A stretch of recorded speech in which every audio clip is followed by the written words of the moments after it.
Nah. There we go.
You can stop clicking.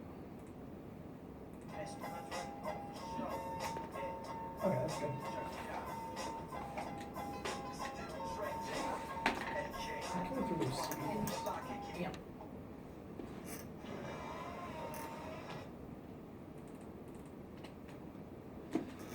Okay.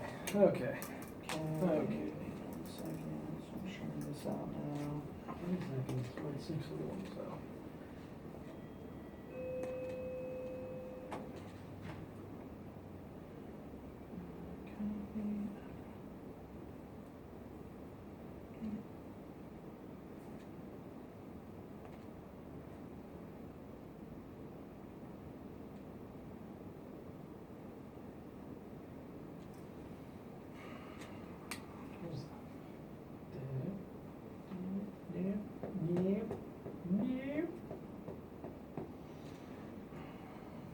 What if the monitor's even hooked up? Because right now nothing's coming through. Call in. Nothing's coming through with what? The monitor. It's coming through everything else. I'm just reading the speakers Okay. that play it back out in the room. I don't know how to figure that out though. I thought it was just this, but. No, that's all it should be.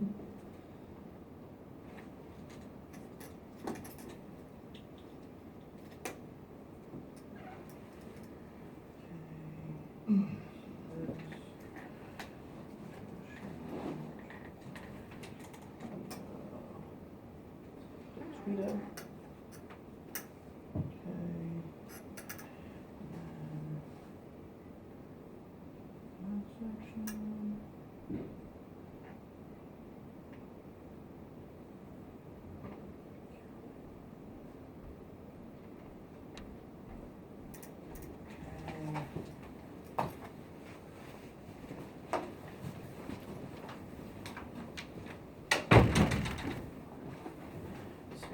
Sweet.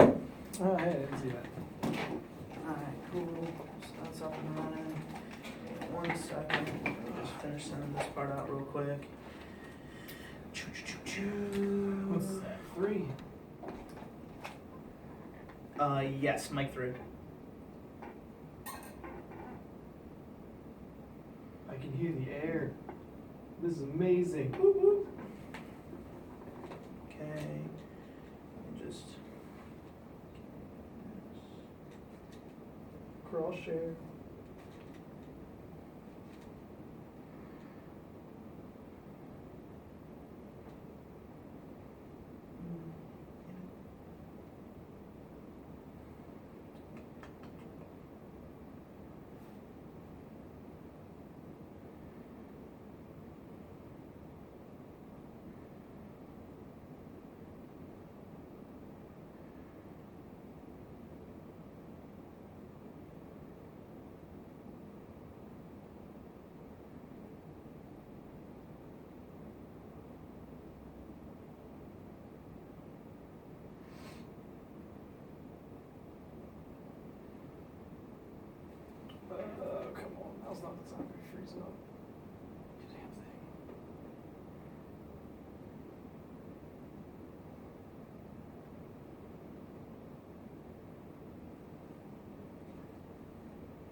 seriously, what is this to? Everything. Look at the speakers. Oh yeah. I don't know. It looks like they're all set up. I don't know why they're. Oh well. I'm not gonna worry about it. Not this time. Maybe next time.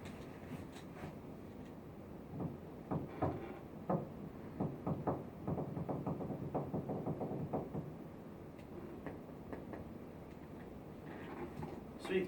Alright, I guess just get into it now. Yeah. Do it.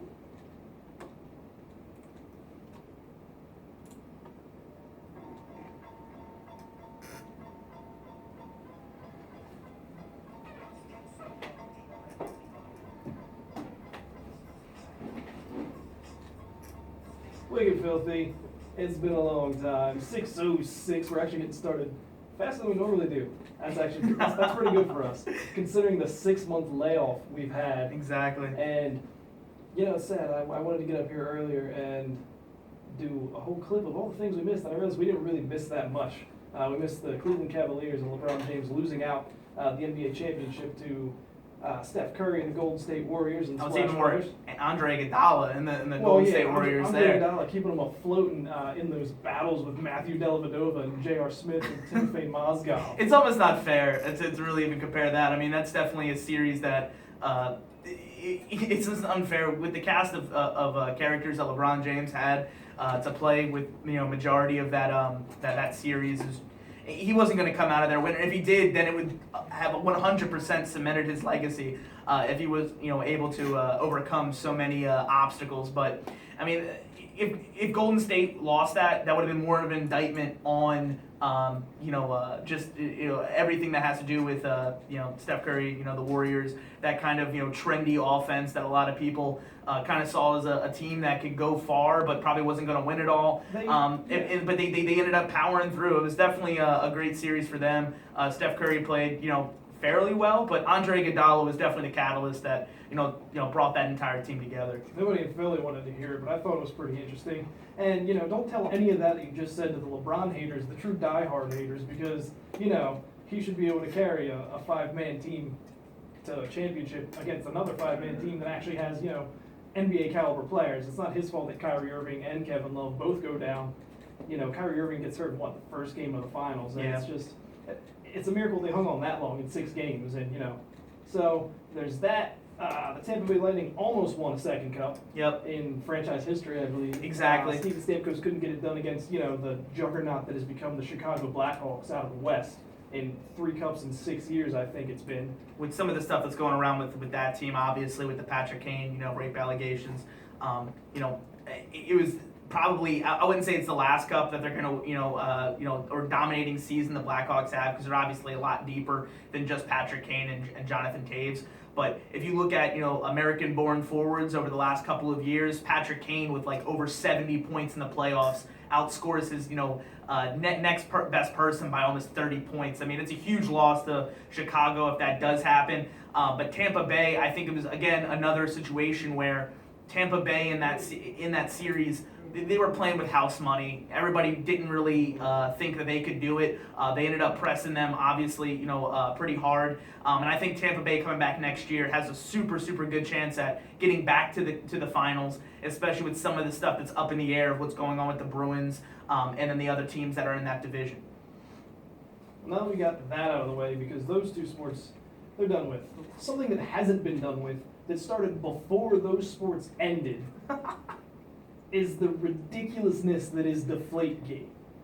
And, just living in Delaware, or, Delaware Valley in general, down in this area, there are so many, just like there are LeBron haters, there are Patriot haters. Oh, yeah. And, it clearly stems from 2004. It probably stems from a team that, pre-2000s was pretty much in a very similar situation as the Eagles. Been to a couple Super Bowls, not really overly successful like some of the storied franchises in the NFL. And then boom, Bill Belichick and Tom Brady end up in New England, and last 16 years have 15 been history. years later, Tom Brady has spent 6 years of his, 14 in the Super Bowl? In the Super Bowl. Yeah, I mean, he's going into his 16th year this season. Basically, Tom Brady is. You look at the fact that he's won 4, he's been to 6. Not including, and it's almost like it's almost unfair. I mean, you don't include divisional championships when you talk about the Patriots because they have so many of them that it doesn't even matter. It almost reminds you of the Yankees in the '90s. So what if they missed 2? Yeah, I mean, it's absolutely it is astonishing the level of play, consistency, the turnover of rosters, year over year, especially in the NFL being one of the higher turnover sports, especially since the salary cap era. And you look at that, and it's remarkable, how they've been able to compete at such a high level consistently. Obviously, Belichick and Brady at the forefront of both of those, things, and being able to keep them trending forwards. And this Deflategate situation, it's absolutely crazy. It's ridiculous. I cannot believe that. I would have thought that in that break we took, not doing any shows, that there would be something that we could kind of hang our heads on or whatever it might be, to be able to put forward. But the situation, it doesn't even look like it's going to get settled in the next 6 months. It looks like this is probably going to get pushed further and further down the road with more litigation and all the other stuff that goes along with a case of this magnitude. But like you were saying, I mean, not even just obviously, I'm going to give you my take on it being the Boston sports perspective, but from the Philadelphia perspective, you've got the fan, not the fan, the fanatic, and you have WIP, you have other people even in this area are still talking about the Deflategate, and it's absolutely bonkers why this is still a subject. Obviously, places like ESPN, Fox Sports 1, who keep just stoking the fire over and over and over again. A week ago, bringing back way past scars when it came to some of the false reports that came out after the Spygate situation with the taping of walkthroughs and practices of the Rams before the Super Bowl that took place that were false reports that were completely put to bed back in 2007 that didn't need to be rehashed by any means. But in their defense, they rehashed it at 2 a.m. on the East Coast. Yeah. So and it is great. That was clever of them to slip out an apology when probably everybody in New England was asleep. Exactly. It's just one of these things that has been maddening over the last 6 months to a year. This has been going on because obviously, but I can't even say obviously because depending on who you talk to, people are going to give you varying degrees of of how much cheating or if it's gamesmanship, whatever it is, even if the situation was going on, which obviously the lack of evidence that's there against Brady is one of the most damning things against this case. But even if there was some crazy conspiracy to let a PSI or 2 out of a football, how much of an advantage does that really give the Patriots over their opponents? As we saw in the Colts game, not so much. To me, that's not even the crux of the issue anymore at this point. I mean, like you said, if you want to go back, initially the whole thing that blew this up was Chris Mortensen's 11 of 12 footballs were 2 pounds or so under the PSI that it's supposed to be at. Right. This rule that was generated almost at the beginning of the league, years and years ago. And you would think that if this was so important that maybe there would be a little more attention paid to it. I mean, they have stories leaking out that, this has been going on for years and years. Who knows how long this has been going back. They could have been doing this as early as 2002, 2003. And it's just all this piling on just to add to this moniker of cheaters that the Patriots have got since the Deflategate thing in 2006, Spygate is what it was, in 2007. And it's just gotten to the point where, I don't know, 6 months later, ESPN finally apologizes for this 11 of 12 footballs are underinflated report that was false. Mm-hmm. That they were given false information that nobody corrected. I mean, obviously the Patriots can't come out and be like, that's not actually accurate, that's not true. They do that, everybody's just going to shoot them down. I mean, there were emails released between the Patriots and the NFL's offices, and essentially the NFL executives just blew them off and were like, we don't know if anything's going on over here. Figure it out yourselves. I mean, a couple days after the whole situation, obviously Ted Wells is hired on to run the Wells Report, which afterwards, we almost laugh and mock at because it's, months of research that basically ends in more probable than not, which if you're a lawyer or if you've ever seen a case, that's not good enough. Nobody gets convicted of murder because it's more probable that they murdered somebody. It's no, they did or they didn't. It's one or the other. You know what I mean? It takes all 12 jurors to come down on one solid, opinion in order for that to kind of be resolved in any fashion. It's beyond a reasonable doubt in the court of law. Exactly. And I will defend the NFL in the sense that they're not a court of law and they don't necessarily need to go that far and be that secure in it. Like, honestly. But when you're handing down a 4-game suspension, a $1 million fine, a first and a 5th round draft pick, you kind of have to. I mean, it's unprecedented, what comes down to the actual suspensions and all that other kind of stuff to leave, kind of pile on that. And I guess the biggest problem that I have with it, not obviously just being a Patriots fan, but looking at it just from recent rulings that the NFL has come down on. Obviously, the Ray Rice situation jumps out at you as being one of the biggest things, because that was, again, a situation kind of like Deflategate, where it was months on months of complete ESPN coverage and NFL coverage, and it doesn't matter where you were, what market you were working in, whether you're in Baltimore or not, people were talking about the Ray Rice situation similar to the way it was Deflategate. Obviously not on the same parallel when it comes to the the harshness or the heinousness of the acts.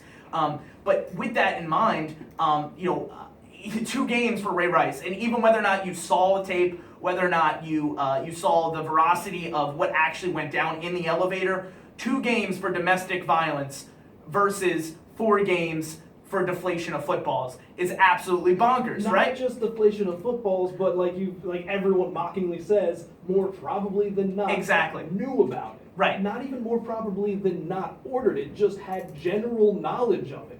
It's the most vague ruling not that I've been around that long, but it's just absolutely ridiculous when you can, like we've said earlier before we came in here, those 2 situations you can compare because there's been no precedent set for either of these things. Correct. There's nothing in the CBA restricting, like with drugs and substance abuse, where if you get caught so many times, this is the punishment. You knew it. You signed up for it. They knew the situation with Ray Rice. They should have been able to figure out the situation with the Patriots.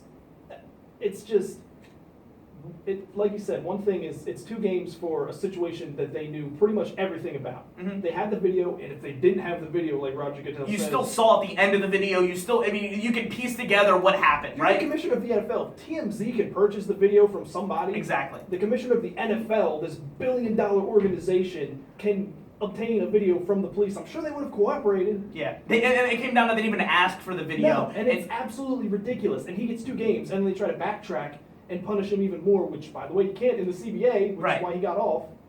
And then in a completely different situation where you don't have all the information and you can't really get all the information, and yet not only do you double the suspension for the player and the individual, but then you fine the team on top of that, and you take away their draft picks. Right. I mean, and obviously people look at the situation where Brady didn't hand over his cell phone, didn't hand over any of that. One, if you look at Jastrzemski's cell phone or McNally's cell phone, you can see all interaction between both Brady and those parties. So again, that isn't as important to the case for that aspect. Then you look at the fact that over the last couple of years, the leaks that have gone on to the NFL, how can you blame somebody, especially as astute and high in the public eye as Tom Brady is, to not want to hand over his personal cell phone? Hell, Roger Goodell didn't hand over his personal cell phone in the Ray Rice investigation, where the NFL was investigating the NFL, which is laughable. Exactly, right? It's laughable. Obviously, at this point, I'm sure that'll be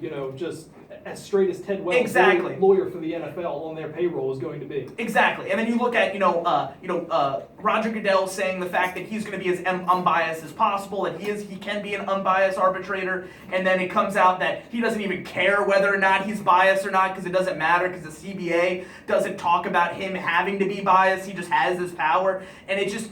Everything boils down to, one, the NFL obviously didn't care that much about the inflation or deflation of footballs. If they did, they would have had some kind of process in place to kind of detect it. Right, they knew about it before the game, by the way, which right. is like the least disgusting thing ever. So like you want to talk about the integrity of the game, the fact that the Patriots are going out of their way to get an edge up of their opponents, yet you allow the AFC Championship game to take place with prior knowledge of there possibly being some type of operation that's being done to these footballs. And then afterwards, when it comes out that, and obviously, more probable than not, you have to let the whole process play out. But it's not like they were just going to take the Patriots out of the Super Bowl and let the Colts go up. So you're going to let the Colts play with a disadvantaged game, if you even think it's that important, and then go back and look at it. Walt Anderson, you're the referee, right? You've been in the league for 15 years. You're a veteran referee. One, when the balls go missing, why doesn't a light bulb go off in your head? How about I grab the backup balls? That doesn't go off in your head. That's what they're there for this specific situation. Two, you think you're going to be going into a situation where there's possibly something being done with footballs, and yet you don't write down the measurements before. You don't use a consistent one pump to measure all the footballs. You don't know which pump you use, which balls you weighed first. You don't know exactly what, all of this boils down to the NFL obviously didn't think this through, and they didn't have enough evidence. Whether or not there was something there, obviously that's, there's something fishy in the situation. I'll be a realist with it when it comes to, terms being used as the deflator and stuff like that between, text messages. There's obviously something there. But at the same time, one, you don't expect your referees to know the difference between 1 PSI and 2 PSI when they're picking up and setting balls down. But you expect the quarterbacks, you expect the center, you expect all of these people to understand the same exact difference that you're talking about people who are around the league who are supposed to know the rules and know these things, and they can't even tell you the difference. So why do you expect somebody else to be able to do the same? You don't care that much about it, or else you wouldn't have, given in to Peyton Manning and Tom Brady's demands 10 years ago to be able to, basically doctor their footballs, to be able to rub them in, get whatever they need to be game ready. If you wanted them to play with brand new footballs and you didn't want anything to be done with it, then you would make that a rule. You obviously, like I said, you obviously don't care about it enough to set any kind of precedence. And when you read the rule book, for an equipment violation of such, it's a $25,000 fine. And then you go and you, not only do you go way above the $25,000, but you're finding an organization penalties that are repeat organizational penalties, but then you find the organization with Robert Kraft and Bill Belichick to be, out of the situation. You're saying that they probably had nothing to do with it, but we're still going to find them as, repeat offenders. And then you find, Brady the same suspension that you would give somebody with PEDs. It's crazy. It's the Sean Payton rule. We actually have a caller. Hey. I'm so excited we have a caller. Let's see what happens. Hello, caller. Do we have a caller? Hello. I'm sorry. Hold on. Let me turn up the volume on the telephone. No, we don't. Okay. No caller? Oh, man. That sucks. They may have hung up because all I just good. answered and they probably just, oh, wait, hold on. Here we go. Caller for real this time. No, what is going on? Oh, wait, hold on. Hello? I can hear you. There's Very lightly. We have our tone and something's going on with the phones.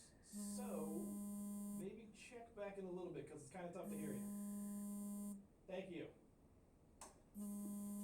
I wish we had tech guys to work on the phone. I know, that'd be awesome. But this is a two-man operation, and obviously we can't. It's a two-man and one phone operation over there. But no, getting back to it. Obviously, the situation that has to do with the NFL. Like I said, obviously not caring that much about it, or else they would have some type of activity or a way to kind of track these things. But like I said, they didn't. And then you go back and you look at the false reports, you look at the leaks, you look at the fact that Roger Goodell basically gave the ability to Ted Wells to turn down the leaks and turn down the false reports that were coming out, like the Chris Mortensen report. But they didn't want that because they wanted the court of public opinion to be running rampant and they already think because of Spygate, which me doing research on it and understanding everything that actually they were getting fined over was not as crazy or that big of a deal as the general public might think. But then again, you give that with the court of public opinion. People are obviously going to side with the NFL because the Patriots have been so successful for X amount of years, and they want a reason why they've been successful and their own teams might not have been. Right, they already hate the Patriots.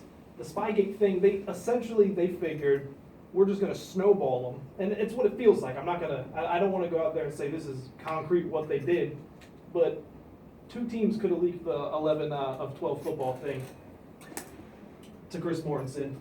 It's just, it feels like they let everything purposefully snowball so that the public would already be swayed one way. Exactly. All right, let's see if we, and we're still buzzing here.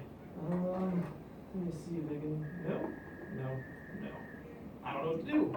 That's crazy. I have no 1 idea. second, sorry, caller. Might be something else that they have to probably pull over there on the other side. I mean, like I said, Possibly. 'cause they might have to like unplug a wire or something and plug it back in order to make the phones work, right? Maybe. We could possibly see if one of the tech guys back there, if they know what to do with it, if they can help us out in a minute. Yeah, but you know, like I said, it's one of those things to where it looks bad for the NFL because at every turn, the NFLPA, Jeffrey Kessler, Tom Brady has basically outworked the NFL. They made Troy Vincent look like an idiot when he came down with the actual ruling. Because the ruling was based off of a rule that basically applies to general managers, coaches, owners, the integrity of the game rule that no player has seen or ever has signed off on. So why would they understand where everything's coming down from? It's a blatant overstepping of precedent when it comes to equipment violations. You look at the game with the Vikings and the Panthers when they're warming the balls up by the fans. All they got was a memo sent out to all 32 NFL teams reminding them not to do things like this. Similar situation. You then look at the other things that have to go along with it when it comes down to the Chargers when they got hit a few years back with stick 'em on their towels. It was a $25,000 fine. Nobody cooperated in that investigation either. You look at Brett Favre and the investigation when he was sending out lewd photos, and he didn't hand over his phone. He didn't cooperate. Again, another suspension, not a suspension, but another fine. Things like that, and if you look back even at the Bountygate investigation with the Saints, a lot of the reason why individual player suspensions were overturned is because, Commissioner Paul Tagliabue looked at it and basically said nobody in the history of the NFL has been suspended for general awareness or non-cooperation. It's either you did it or you didn't do it. That's what it comes down to. The NFL had their time to basically pin everything down on Brady or the organization, whatever it was. They failed. They spent $5 million on an investigation that turned up the same thing that the tweets and all the other court of public opinion stuff basically turned up. They got no extra information from it. And it all comes down to the fact that there's really no basis for this. And Tom Brady, being in the position he's in, having all of the leverage basically going forward, even stated the fact he was willing to accept a one-game suspension based upon the fact that the wording on the suspension was for non-cooperation. And the NFL still didn't think that was good enough. They wanted it in there to say that Brady cheated. For one reason or another, they're so out to get a face of the league when they treat players like Ray McDonald, Greg Hardy, Ray Rice, other domestic abusers, and people like that in such a better light. And it's so damning to the way the NFL operates because what's the phrase we always hear? Integrity of the game. Well, if integrity of the game is that important, then players like Adrian Peterson, Ray Rice, those guys would not be getting preferential treatment over players like Tom Brady when there's obviously evidence there and possibly evidence over here. It's kind of ridiculous. It's all really hypocritical, and I mean it lends itself to the hubris of Roger Goodell in the NFL. And one of your favorite words, the buffoonery in the way that they handled the whole situation. Roger Goodell has clearly been lying the entire time. Yeah. About so many things. It's he lied about what Tom Brady said in the initial hearing. Mm-hmm.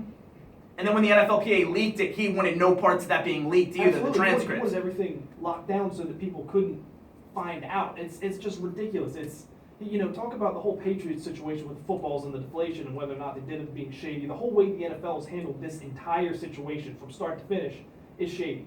They could have just ended it with a one-game suspension for not cooperating and letting that go, and a fine. Mm-hmm. And then, we wouldn't be here in August as the season's about to start in 2 weeks, and we're still going to be talking about it. Because we're going to be talking about whether or not Tom Brady's playing.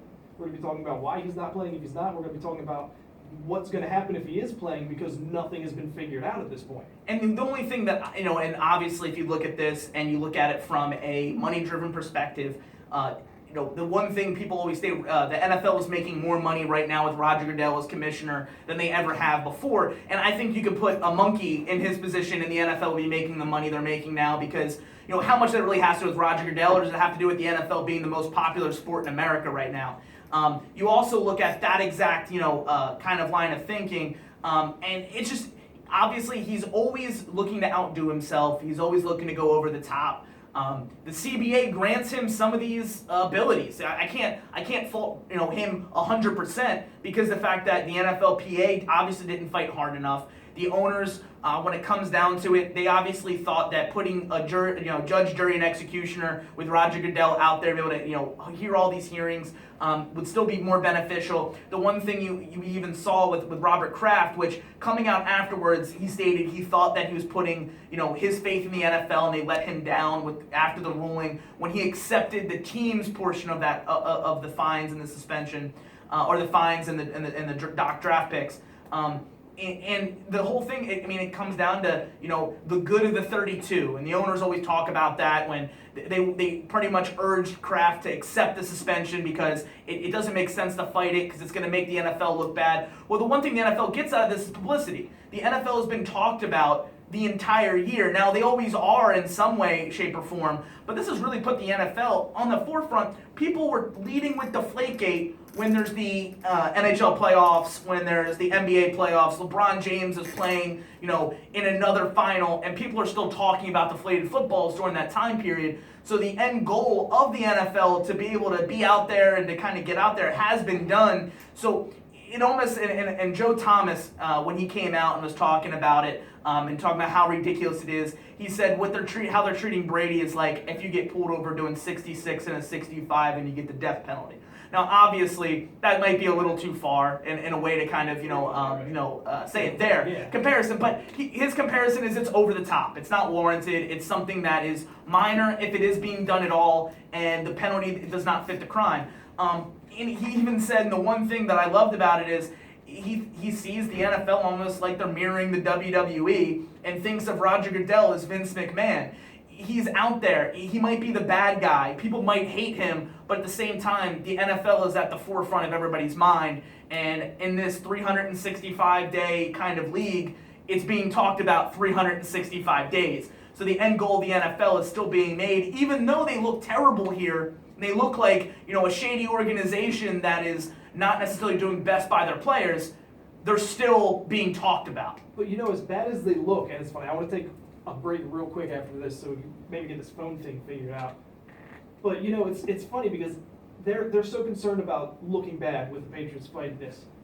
For obvious reasons now we see, and they are looking so bad right now. But as Chris Carter mentioned to the rookies, you got to have a fall guy, right? Exactly. And for the NFL, it works out so perfectly because with commissioners, they're the face of these leagues. Everybody hates Gary Bettman for the lockouts. The old baseball commissioner for the old baseball lockouts, the same way.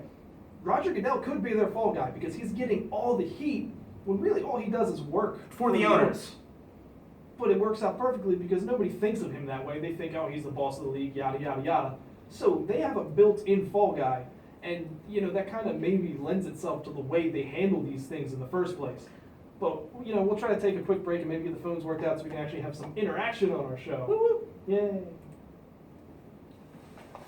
let me see if somebody can help us.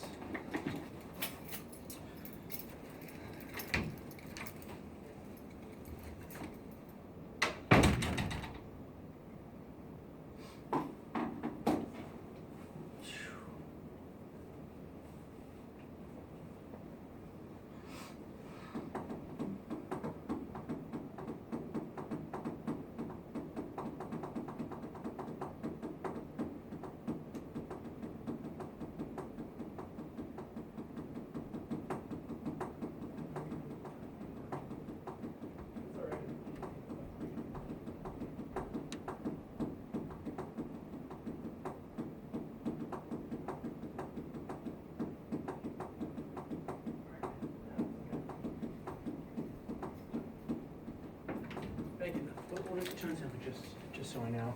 Is it like it's kind of like a dial-up tone. Really? Yeah, it's like, It just kind of buzzes over them. buzzes out. I don't know. The only thing I can think of is if maybe there's something in the room that's causing it, but I mean, I can't think of anything that would actually do something like that. You know, because like I know like cell phones don't even really do that anymore. You get that din din din din din din kind of like Morse code sound, but Yeah. that doesn't sound like that's what it is.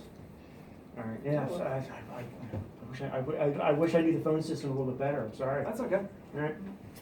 Thank I'll you. leave. I'll let Chaz know for the morning so he can have a Okay. powwow with Brian. See if he can get it out. Cool. So I guess if anybody wants to try to call, you're more than welcome to. We'll give it another shot, but there might be a chance you won't be able to take your calls. Yeah, well, let's keep this recording.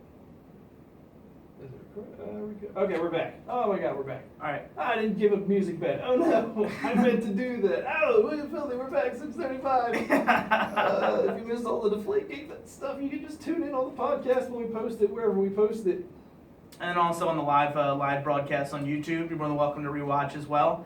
And then, going forward, we're probably going to have something similar like this to keep you guys, tuned in, as well as, so you guys know what we're talking about when you guys want to call in, when the phones are working, which hopefully will be next time. Hopefully this time going forward, but next time for sure. Absolutely. We're hoping to make this a weekly thing too, since, Yes. It's not summertime anymore. We're not busy in Florida. I'm sorry, man. Getting engaged. But Being adults. turning the page from the regular just Deflategate talk, which has pretty much taken up majority of my time when it comes to listening to sports radio, thinking about things to talk about, because it's such a maddening experience. The product on the field is obviously why people watch the NFL and why we tune in. And so far, the Eagles and the Patriots have had their ups and downs when it comes to training camp or when it comes to the product on the field. When it comes to the preseason games, the Eagles have looked absolutely ridiculous from top to bottom. Kenyon Burner, as a lot of people have been calling him, has absolutely lit it up. And I expected something similar out of him, being there in a Chip Kelly system, him being able to know his strengths and weaknesses, being at Oregon while he was there. But obviously, I didn't look at it as being this crazy and the difference maker. It almost sheds even more light to us seeing Darren Sproles last year do a lot of what Kenyon Burner's doing in the preseason this year. And is it a Chip Kelly thing? Is special teams really that good for this team, or the special teams coach really that good to be able to get production across the board, even out of players who, on the depth chart would actually look like your fourth running back? I think what it comes down to is kind of a combination of all those things. You mentioned Darren Sproles, and Kenyon Barner actually mentioned after his second return in the Ravens game that he went to Darren Sproles knowing that he was kind of the backup punt returner. He could fill a similar role, being a similar type of back. And Darren Sproles really kind of broke things down for him and explained how he approached punt returns, and that he said that helped him a lot. Aside from just that kid's natural ability to be shifty and put on the burners, hence his name. Dave Fipp, the special teams coach, and Chip Kelly both have this commitment to special teams. And you really saw just in the first 2 years of Chip Kelly being here, the special teams turnaround. They bring in Brian Brayman, they trade for Cody Parkey. They get or continue to keep Donnie Jones on here, who's a tremendous punter. He's great. And they just Brandon Boykin played special teams on punts, and he was a tremendous gunner. They just have guys that are committed and know that that's their role. Like Brian Brayman, he knows that's his role. That's what he's good at. That's what keeps him on this team, and he just goes at it.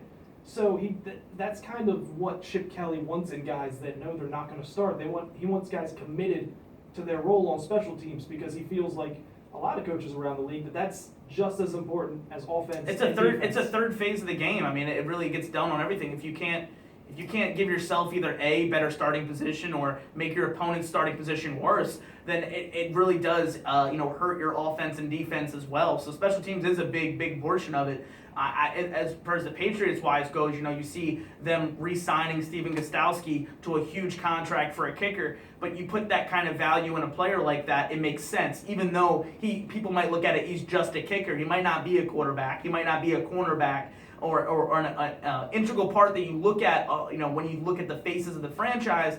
But special team players are just as important, and I see the same exact thing you're seeing when it comes to Chip Kelly and the way he runs his team right now when it comes to special teams. He literally does look at all three phases of the game being equally important. Now, whether or not the defense comes along to mirror what is reflected on the special teams of the offense when it's clicking, that's yet to be seen. But what do you think out of like Byron Maxwell? What have you seen out of him? What have you seen out of some of the other rookies or new additions to this team? Going forward in the preseason training camp, anything like that? Specifically for the defense, just speaking game-wise, I really haven't seen a lot of Byron Maxwell, which might be a good thing because, you're talking all kinds of talk about Bradley Fletcher and Kerry Williams when Des Bryant's just cruising past them. Byron Maxwell had an interception on Joe Flacco. It was mostly caused by a high throw from pressure, so it shows he can catch the ball and has that kind of awareness, so that's nice. I think 31 looks nice in the nice midnight green, so that's a plus. But from practice, from beat writers and everything like that, they said he had a very good camp. They said he went up against Steve Smith and it was kind of tit for tat. He got beat on some plays. He got the best of Steve Smith on other plays. A guy that I'm actually more excited about than most, one of the new guys, is Walter Thurmond. He looked really good. He had an interception, I think, in the training camp when I was there, when they were playing. They were doing one-on-ones with the offense and the defense with the Ravens there. A nice pick, nice awareness. He seems to kind of be where the play is, which is something that obviously is something that you look at when it comes to defense. That read and react. If you're always where the ball is, then it's a good thing because you obviously have an awareness of what the offense is thinking, and putting yourself just one step in the right direction can make that big of a difference. Case in point, on the first interception Joe Flacco throws, Nolan Carroll's running with his man downfield, sticks with him and makes a play on the ball, but Walter Thurman's in the area to capitalize on that tip and just catch it and create the turnover in the end zone. So that's promising. The one thing that I will say worries me, I'm excited for Fletcher Cox and Benny Logan and Ced Thornton all along the defensive line. They're going to have a great year. I think that they've shown they can stop the run, especially with the middle linebackers. They just free up so much space for them to be able to make plays in the run game. Brandon Graham got a pretty decent contract. He played well in limited snaps behind Trent Cole last year. And, there were thoughts that he was going to leave. He actually almost signed with the Giants, I think. And then the Eagles' would-be target Jason Worlds from the Steelers just decided to retire. So they backtracked and went after Brandon again. I just wonder if he can create the kind of pressure that they need at that linebacker position. Trent Cole generated it for about half the season, but as he got older, he kind of faded in the second half of the season. You know what you have with Connor Barwin on the other side. You pretty much know what you get with D'Amico Ryans and Michael Kendricks, and now you have Kiko Alonso to rotate into that three-man inside backer position. Mm-hmm. The two positions that worry me most are outside linebacker where Graham is starting, and then Nolan Carroll or whoever they decide is starting opposite Byron Maxwell, because I feel like, especially early on, they're going to get a lot of the attention until people figure out exactly what Byron Maxwell can do. I mean, I look at it from the Patriots' perspective too, and you look at them. Brandon Browner goes to the Saints, bad injury, but he was starting cornerback for the Patriots in the Super Bowl run. Revis leaves, he goes back to the Jets. He's gone. They move on from Alfonso Dennard. They're constantly rotating in new cornerbacks. You mentioned Bradley Fletcher as being one of the people who they actually brought in. Think about that. The two cornerbacks from the Eagles that got jettisoned for being so bad. One went to New England, the other one went to Seattle. Yeah, absolutely. It baffles me, honestly. It does. And it's not fair because now Kerry Williams playing across from Richard Sherman, Cam Chancellor, Earl Thomas. Right. He obviously has he has a good chance to look pretty good. And then again at the same time, now we're looking at Byron Maxwell coming from that same similar situation, coming into the Eagles and how he's going to step up. I mean, I even looking at Seattle. If you look at one of their even further down the depth chart, Jeremy Lane, he even looks great out there on defense. So I think Kerry Williams being a physical corner will end up being better suited for that type of zone defense. Whereas though with Chip Kelly and some of the stuff he was left out there on an island, kind of to his own device. A lot of it was the safety problem. Like a specific play you can point to is the Arizona Cardinals game just this past year in Arizona. They get the lead. They go up by I think 2 points. They took the field goal. They went up by 3, and it's just simple. All you have to do is play it safe, stop them, make sure they don't score a touchdown, giving up a field goal. That's okay. Well, Nate Allen bites on a simple double move from John Brown. Just about the only guy on that team that can really take it off the top. And you're the safety help, and you're going to bite on that when you have a guy man to man, manned up on him. And so he bites. Kerry Williams is already behind him because he's expecting safety help. Right. And boom, John Brown's going, touchdown. And that basically won the game for them. Exactly. And you obviously the cornerback, you need help there. But just like I said, coming back to what I was stating that before, with the Patriots, the way they kind of addressed their need for cornerback help is being able to get pressure on the quarterback. If you're able to get pressure on the quarterback, you're not leaving your guys out there, man to man, on an island by themselves. You're generating some type of fidgety quarterback to be able to make, bad reads, and, kind of attack him in that way. And they've kind of gone after it. They give Ninkovich a pretty good contract. Chandler Jones is coming in. They draft Malcolm Brown. They have Dominique Early coming back from, injury from last year. And they're looking to get pressure on Jabal Sheard coming from the Rams. I mean, they got a lot of help to try to get pressure at the quarterback, and hopefully that can help. I think Chip Kelly might be going for a similar way. Except, obviously the contract given to Byron Maxwell points that they believe he can be a number one corner in this league. So hopefully, if they even have that, and that's even, better help. But, Graham, that's a big one. They're going to need him to generate pressure on the quarterback. They're going to need him to be able to be good in his own zone and picking up tight ends or anybody else who's around. The only thing that I can kind of say about the Eagles, watching them at the training camp, they looked like they got consistent pressure on Joe Flacco, and even in the preseason game looked very similar. They were getting pressure on Joe Flacco consistently, and when you do that, that makes up for a lot of your other downfalls in the secondary, which obviously when we were talking about this last year going into the offseason, the biggest need for the Eagles was going to be defensive secondary help. They needed somebody who can help in the secondary. They were able to attack that need and also going forward be able to kind of help that need with some of the line help and stuff like that they've been able to generate. The other thing that I look at too is from the offensive perspective now, the additions of DeMarco Murray, Ryan Matthews, the rookies, Nelson Aguilar, another year, Jordy Matthews, where do you see this offense developing going forward as well? I don't know. And it's exciting because it's almost a completely different offense. They moved on from Deshaun Jackson 2 years ago. He brought in Jerry Maclin. They wanted to bring him back. The price was a little too rich for their blood, so they moved on from Jerry Maclin. Now you have Jordan Matthews, who had a stellar rookie season, and they're hoping that he can progress and just have an even more breakout of a year. You have Nelson Aguilar, who is eventually expected to take over the role of that number one or number two receiver, and then they're hoping Josh Huff will also break out, and because he wasn't exactly very productive. At least in the wide receiver role. No, he showed some flashes. He's a pretty good return man. Mm-hmm. And then, with the departure of Evan Mathis and Todd Hermans, everyone's very worried about the offensive line. That one for me isn't so much as a worry, not the top of the list, because I feel like on the offensive line, the three most important positions are both your tackles and your center. They might struggle some if the guards aren't up to snuff in the run game. But I feel like with the guys that they brought in, it's kind of a zone run scheme from what I understand that they kind of run, so that it opens up holes, and the design is just for them to hit the hole, and that's exactly why he brought in DeMarco Murray, Ryan Matthews, why he wanted to bring in Frank Gore, to find guys that are going to basically take what's there, one hole, and go, and just move forward. Obviously, Shady is a tremendous talent, but he had a knack for just bouncing around and trying to get as much as he possibly could, and sometimes that will affect you negatively, and that drove Chip insane.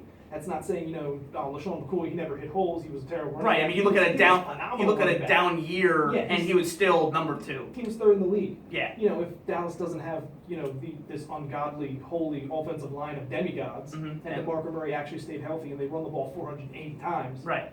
He might finish second behind Marshawn Lynch. Right. So it's not a knock against LaShawn McCoy, it's just about system fits and what the coach wants. And it just feels like it will help improve the team in just the little ways that you'll see affect everything else in a positive way. Like the quarterback, who is now Sam Bradford. Right. Who I said way back when they initially got Sam Bradford, that I was holding out all hope that it was just another step towards getting Marcus Mariota, and that I was going to be extremely unhappy if Sam Bradford was the quarterback come the start of the season. And here we are. Right. And here comes the season, and everything is just pinned on Sam Bradford and his bionic knee. Right. Which to me is absolutely ridiculous, but I'm a Philadelphia fan, so I've managed to convince myself that maybe this isn't such a bad move. because, after 2 seasons and a summer to reflect on it, I got caught up a little bit in the Nick Foles love. It's okay. Yeah. He showed flashes. He did. I think he's a serviceable quarterback. I still think in the right situation he can be a very good quarterback. But you saw that he had his flaws, and I think a lot of his problem was obviously the offensive line broke down, and he doesn't handle pressure. He can't move. Right. And so that's one of his big knocks. But I think the other problem is that there was a sense that he took too many sacks in the first year of Chip Kelly. And it seemed like he was trying to do everything he could to just take more shots and take less sacks, and that turned into more interceptions. Right. And that turned into too many interceptions. And it just kind of hampered the team with the way that progressed. He brings in Sam Bradford, supposed to be, really accurate, has a really great arm, a decent mobility when his knee's not shredded. Supposed to be really smart. He's got all the pedigree, first overall pick, yada, yada, yada, rookie of the year. But we don't know. It's just gonna... He's such a unknown commodity in the NFL. Everybody looks at It's- what he could have been. Yeah, it's almost worse than having a rookie come in here because there's so much promise with a rookie. With Sam Bradford, there's a hint of promise. He looked kind of mediocre sometimes. Sometimes he looked pretty good. He had a bad offensive line in St. Louis. He didn't really have a lot of help. He had a running game. He had a good defense. It's just so... And then you have the injury problem that you have to worry about with him. You're worrying every time he gets hit. Terrell Suggs comes in on what was definitely a read option play. Without a doubt. I'm not really sure why Chip Kelly's trying to dispute that. It at least looked exactly like a read option play. He comes in, He didn't look like he was going to throw the ball at all, but it looked like a read option. Sorry, it looked like, if Suggs crashes in on the running back, that he could pull it out and go, because that's the way it was designed. He was facing him, the run was going away from Suggs, and Bradford was staring him down, basically. So, obviously I was a little bit enraged. I went over the top initially when that happened. I can kind of back off Suggs a little bit for hitting him. I'm not comfortable with guys going low on Right. quarterbacks' knees, especially when you say after the game, well, if you're going to run the read option with a quarterback with bad knees, he's going to get hit in his knees. Right. Like, okay, so obviously you had some sort of intent there. To target that specific part of that body. Obviously, you look at it, in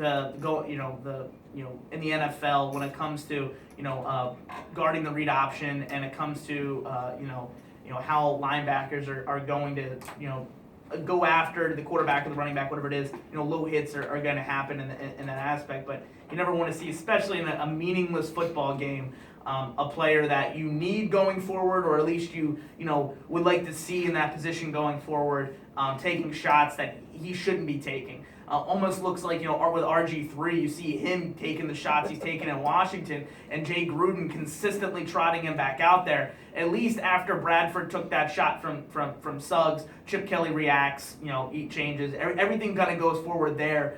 He's at least looking at it in the way that, and Bradford kind of, obviously he took some type of, intent from Suggs on that play. But, Bradford, he was even saying, I just wanted to go out, I wanted to get hit, I wanted to see how it feels. So he got hit. And he got hit, right.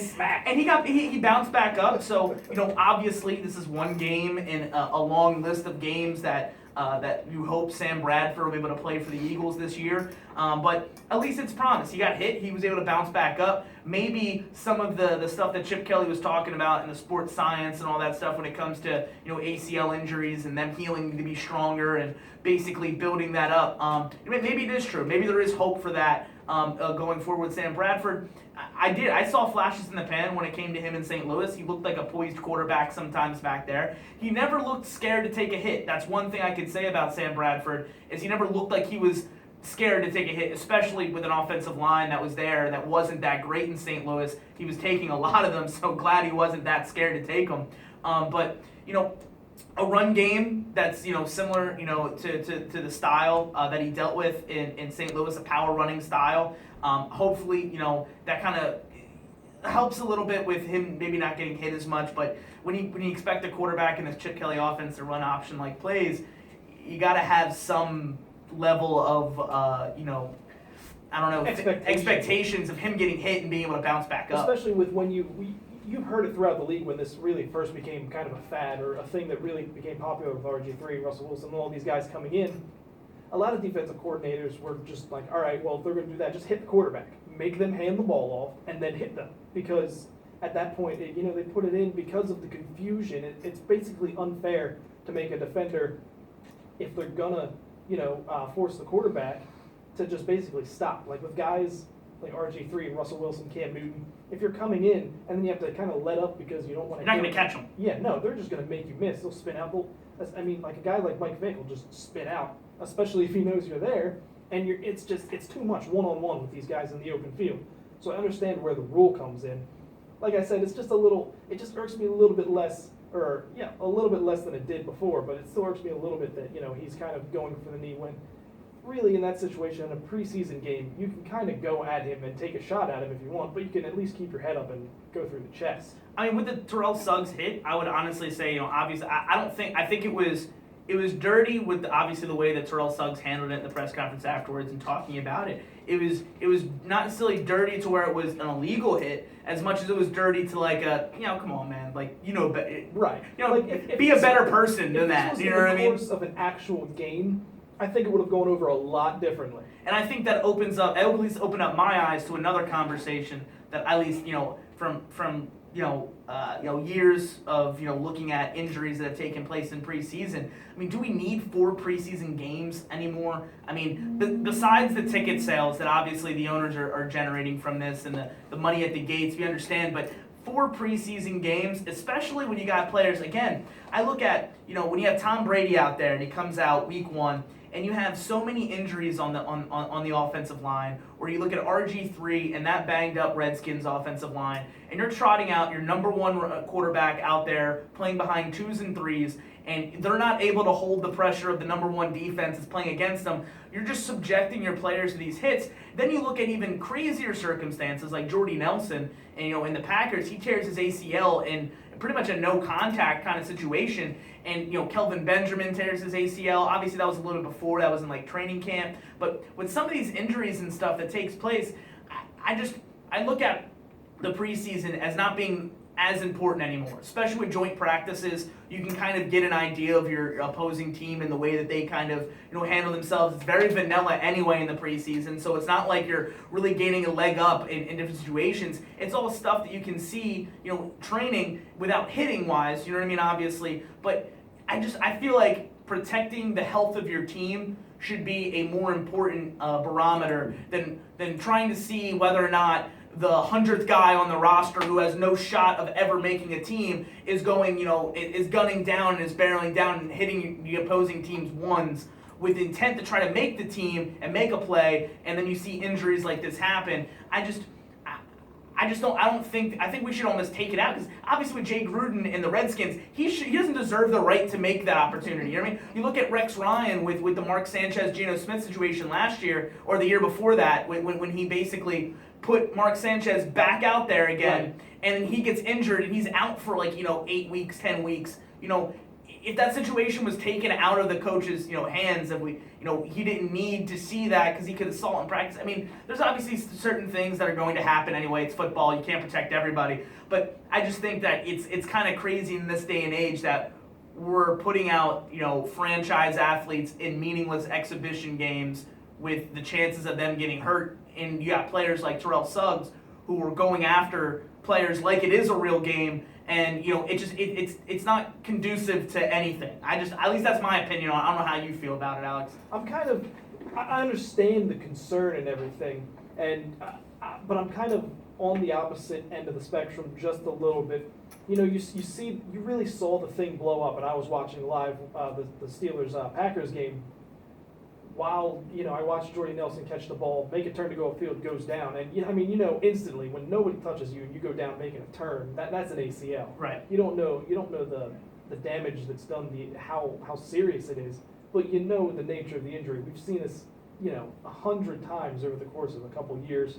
It's up to 27 ACL injuries now alone, and we're not even to week 3 of training camp. Right. But those kind of injuries, specifically Jordy Nelson's, taking out a couple preseason games isn't going to prevent that. It's literally, if you take out 2 preseason games, it's still going to occur that way. Say he doesn't play any more preseason games after this, and we start the season in a couple weeks. I think it's up to the coaches and the players, and maybe the NFLPA, to kind of negotiate with the NFL to get kind of these parameters and these limits set on what the starters, the guys that are guaranteed basically to make the team can do.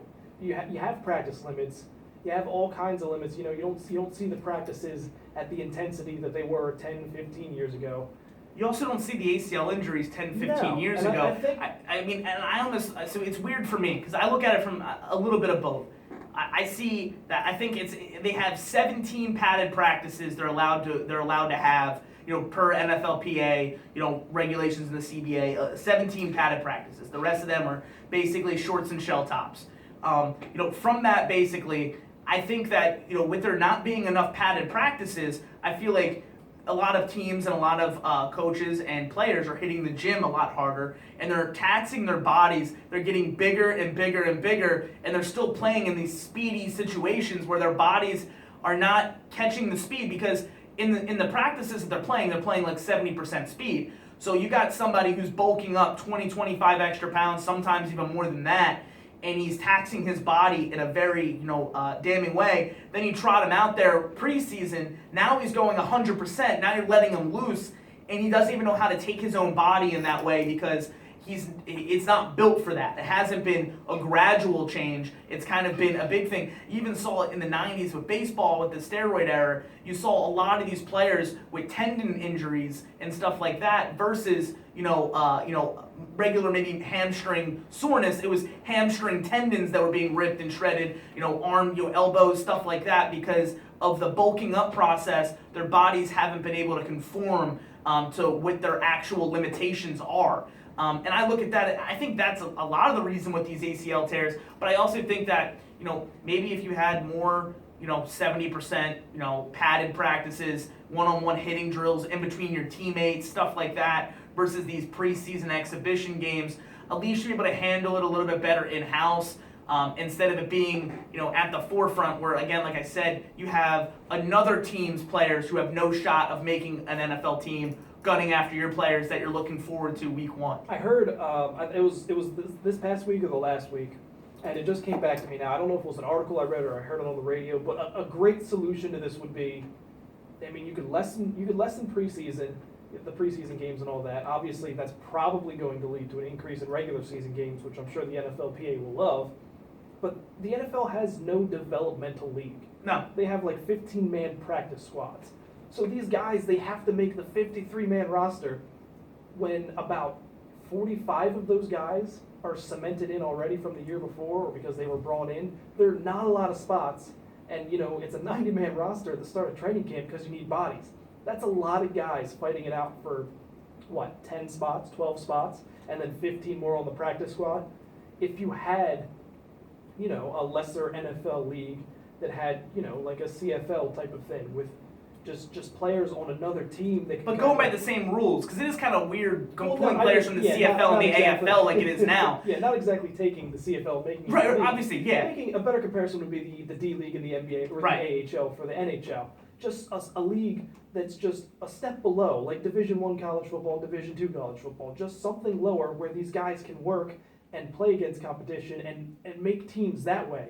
And if you want to have preseason games, really these coaches should be playing their guys at the minimumest of minimums. It's too much of a risk to put your guy out there who is your franchise, like a quarterback, risking him getting hurt and then, missing an entire season. It's in the tank, and then what do you do from there? Right. So it's, these preseason games, more than not, they matter to the guys that are fighting for the 15, 30 spots that are open on the team and the practice squad.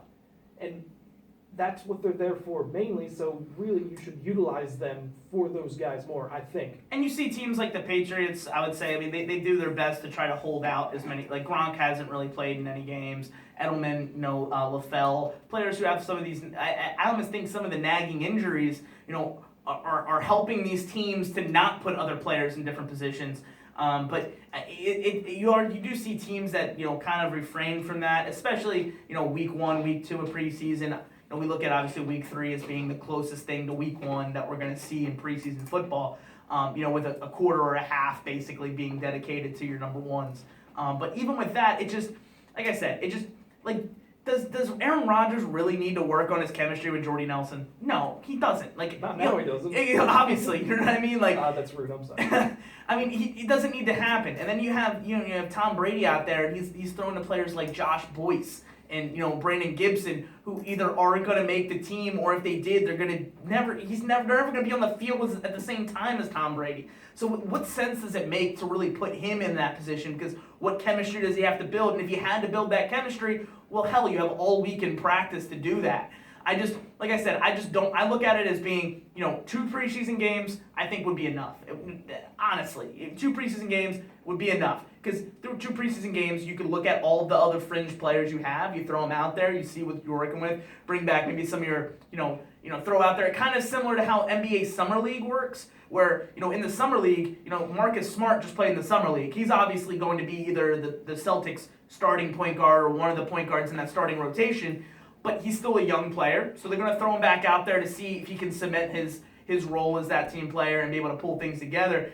And it's obviously kind of weird when you look at it. You can't really compare, NBA to NFL because of the roster sizes and stuff like that. But at the same time, you can still pull your rookies. You can pull your younger players, put them out there in the preseason games, even if they are number 1, number 2 quality. I almost look at it like when I played in high school, even though maybe I was a junior or a sophomore and I was definitely on the varsity team, I would still play in JV games because I got my reps.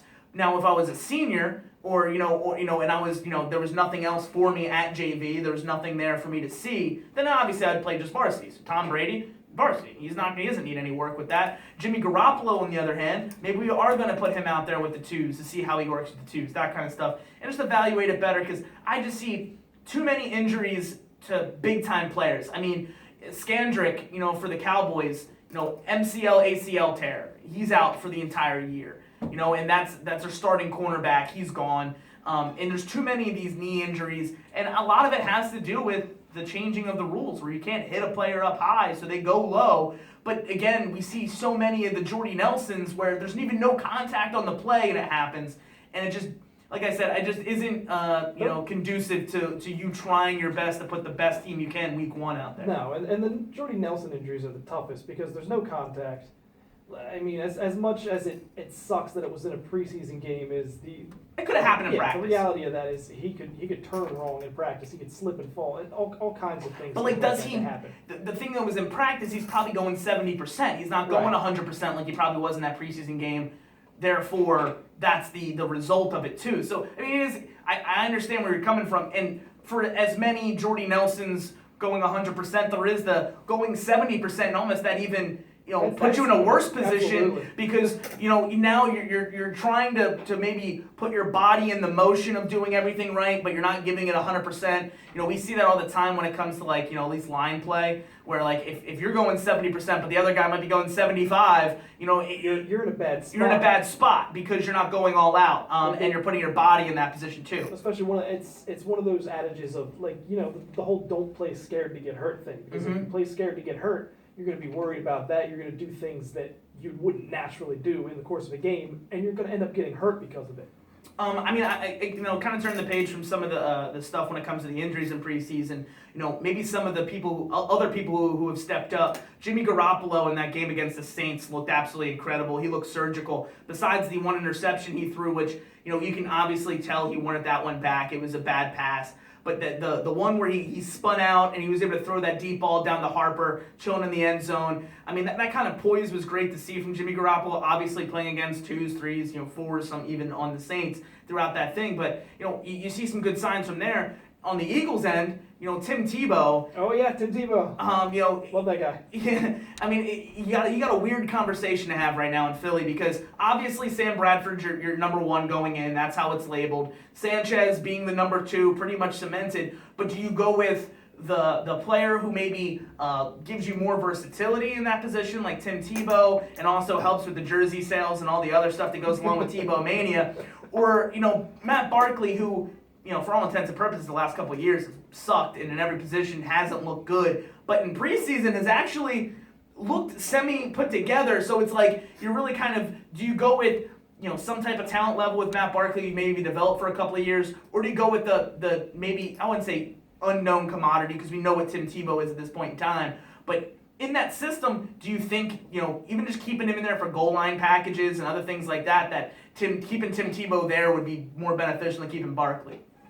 See, the whole situation, first of all, the fact that there are so many people having a conversation about the third string quarterback It's kind of weird. in Philadelphia, it just doesn't make sense to me. But I understand because it's Tim Tebow that all the maniacs are going to come out of the woodwork because Tim Tebow is the greatest thing that's ever blessed the NFL. All he does is win. All he does, I mean, he did have that game, unless he plays the Patriots. That's Then he doesn't win.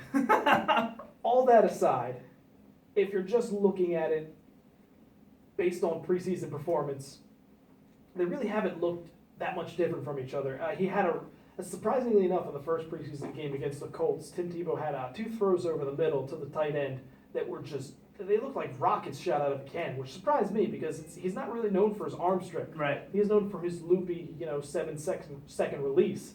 And so that was encouraging. But then, you saw he didn't handle the pressure well. He scrambled sometimes when he didn't need to. He had a guy wide open in the end zone against the Ravens and, went for the 5-yard touchdown run, didn't get it. He took a lot of unnecessary sacks, especially in this game. You see him stand back there for 8 seconds and he's just kind of putting around, doesn't make a decision whether to throw the ball or to take off, and by that point it's too late and he goes down.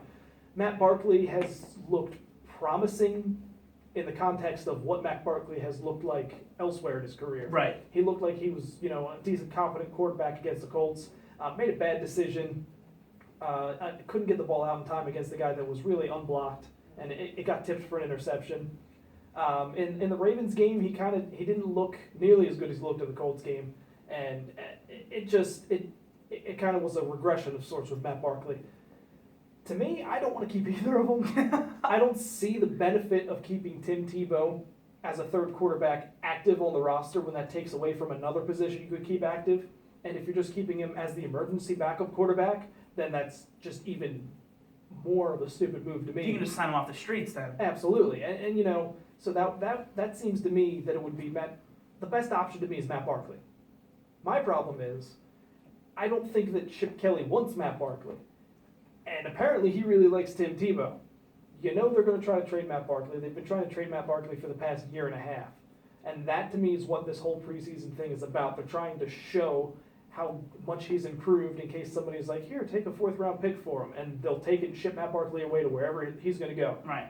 If that doesn't happen, they're going to cut him, I feel like, and Tim Tebow's going to be the third quarterback, and we're just all going to have to deal with it. I mean, I look at it to be, completely honest. Like you were saying, like it's kind of weird we're talking about the third-string quarterback position on this team, and at the same time, though, I can't think of another team, maybe minus the Jets or the Buffalo Bills, where the third-string quarterback might actually be somebody who is relied on halfway down the year. You look at Bradford, obviously, and his injury history, Mark Sanchez and his incompetence history, and you look at the fact that the third-string quarterback could be somewhere they turn. Besides, like I said, Buffalo, when you have Castle, Taylor, and Manuel there, I think that's the only other team with 3 people who might actually get a game. You know what I mean? It almost feels like they're doing quarterback by committee down there. Exactly. Rather than a competition. And it just is. It's a very weird topic to talk about with Tebow involved. Obviously, that adds an extra bit of spice to it. But I just look at Tim Tebow. I mean, it all comes down to one fundamental thing, and it's his unwillingness to do anything else but be a quarterback for an NFL team. If he were willing to work on being a fullback or a tight end, he would have had a job 2 years, 5 years ago, being on somebody's team on a consistent basis, because he does have skill, he has a winning pedigree, he has a great attitude, he's very coachable, and in those kind of situations, along with the driving of his ticket sales and stuff like that, it's great. But then when you have the fact that he's not that great of a quarterback, being a quarterback, and you have a system, obviously their system is a running system. It could benefit a player like a Tim Tebow more than maybe anybody else. But if he can't put zip on the ball on those little slant plays and wide receiver screens and be able to get the ball out quick, then it dampers down on the other mechanics of this team and the way that they work. I do look at the Tim Tebow being the more upside pick, because obviously you're getting a lot more with Tim Tebow when it comes on the extras.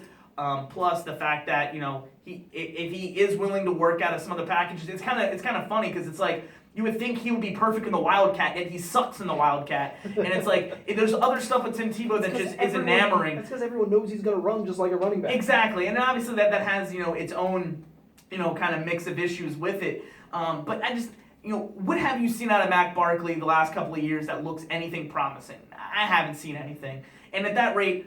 The fact that he can throw against threes. Right, exactly. It doesn't look like it's anything to hold on to. You might as well take the upside. But I kind of, and I wasn't actually expecting you to have this opinion on it, but I agree with you. Why carry 3 quarterbacks when your 2 people who are battling for the 3rd spot aren't even that great? You might as well keep 2. The Patriots do it every damn year. I can't remember the last time they carried 3 quarterbacks on the roster was like 4 or 5 years ago. And they're always carrying 2. They cut Hoyer off the team, who is now a starting quarterback in the Texans, for the simple reason of not wanting to carry 2. Let alone the fact that in my opinion, they should have obviously kept him over Ryan Mallett. And you see, I don't know if you've watched any of Hard Knocks, but you see Ryan Mallett's attitude is piss poor. He's such a crybaby.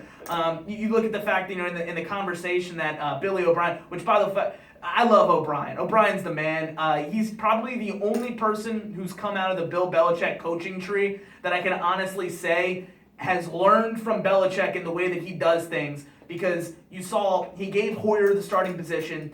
The next day, next practice, and kind of specifically talking to Ryan Mallett, even though you're not the starting quarterback, you need to come here with the same professionalism as if you are the starting quarterback. He shows up late, he sends him home immediately. You know what I mean? It's stuff like that O'Brien has learned from Belichick in being able to treat every player the same, because once you start playing favorites, then that's where things start to kind of go awry. But you look at that and it's just, why carry 3? Might as well carry 2. Might as well go into the season like that. Use that position for another player who might help you on special teams. Who might be like a wide receiver or a cornerback that you might not use in those positions, but are excellent in other spots. You might as well build off of that, because if it goes down to the 3rd string quarterback, this team is screwed anyway. Absolutely. So what's the point? The only thing I'll say about keeping 3 for this specific team, the Eagles, is because Sam Bradford has such an extensive injury history that he goes down early in the game with who knows what. And then you're only one freak or serious hit to Mark Sanchez away from, figuring out where Jason Avant went, because at one point he was going to be your emergency quarterback in the preseason. So, I mean, that about is the only thing I can say for keeping 3 quarterbacks. I look at Otherwise, it. The Steelers just signed Michael Vick off the streets. You know what I mean? There has to be an option that's out there that now might not be better, obviously, than the 2 options you have there, but another option. And like I said, if it goes down to the 3rd string quarterback, this team's not going anywhere anyway. So if it comes down to the 2nd string quarterback, this team's more than likely not going anywhere anyway. Right. I mean, for all intents and purposes, we don't know where it's going with the 1st string quarterback. Exactly. And which, of course, is the biggest problem in the NFL. And as I said, I like a lot of what I saw from the Eagles thus far. Obviously looking at it as being majority of the points that were scored and the stuff that was being done wasn't the ones. It was a lot of the 2s, 3s versus other teams' 2s and 3s. But you look at some of the stuff. I think the only thing that I see besides some of the defensive stuff that worries me, Cody Parkey hasn't looked great at all as a kicker. He's been missing some pretty easy field goals, not just in the preseason game, but in practice he was missing a lot. He just hasn't looked that great. I look at it from the Patriots' perspective. They invested heavily in a player like Steven Gostkowski, and now the worry for those positions, especially with the extra point being moved back this year, kickers are going to, not one say they're going to be held in a super, super high regard, but it's definitely more value built into that position than there ever has been. Do you think that that's a genuine concern, or is that something that maybe he's just a young player that needs to go through some lumps before he gets it right? I think it's both. Not the cop out of an answer for that, but obviously he is young. It was his rookie season last year, and he was stellar up until basically late in the season against Washington. He missed 2 kicks. They said he had a groin injury, yada yada. It's just people have said that it's more kicking than he's ever done before. It's that he's young. Sometimes he'll be inconsistent. The main thing you have to watch is to make sure, obviously, that he can get back to being consistent. And he had one of the practices during the week against the Ravens. I think he missed 3 or 4 out of 7 from beyond 35 or 40. And he came back the next day and he nailed all 7 of his attempts in practice. So, that's something to to kind of relax the nerves a little bit when it comes to that. But, to answer no, I'm not really necessarily worried about him, but I mean, obviously I can get worried real quickly if things start to turn south and he starts missing 35-yard extra points, because then that's an issue. I mean, look at guys in this league, Blair Walsh and Steven Gostkowski, Sebastian Janikowski, all the upper echelon kickers, really most of the kickers, Dan Bailey, nobody misses, under 45 anymore almost, it seems like. If you're missing under 45, you're not going to be in the league very long. Yeah, I mean, it's such a crazy position, because I think, especially even with quarterbacks, they allow a lot of quarterbacks to kind of go through a lot more of a learning curve than they even do kickers sometimes. They're very, very quick to cut bait, because it almost seems like kickers grow on trees these days. There's always a team that has a rookie kicker that comes into preseason and outworks a veteran kicker who we've been used to seeing in that position. You see it all the time. But it's again a position that can make or break you. In some of those, obviously these games with the parity that goes along in the league nowadays, 2-point, 3-point games, there's a lot of them, especially when it comes to you playing your divisional opponents every year twice. There's always those close games where you're going to need a spot-on kicker who can come out in the clutch. To not miss 2 field goals and have you end up losing by 3. Exactly, you know what I mean? Cody. That was crazy too, because you're taking him in and you're getting rid of Alex Henry, dethroned David Akers, who for the longest time was well regarded as not just probably the best kicker in Philadelphia Eagles history, One but of the best in the league. The league at the time, and even continued to be a good kicker afterwards. I think that year they let him go, he tied the longest kick record with San Francisco. Yep. I mean, it bounced off the crossbar, but the man had a leg. Exactly. So when it came down to it, wasn't a situation where it was the play on the field. It was Alex Henry gives us close to amount the same for less pay, and we're able to kind of work things around this way. And they do it again with Cody Parkey, and you see Alex Henry's career has gone downhill fast afterwards.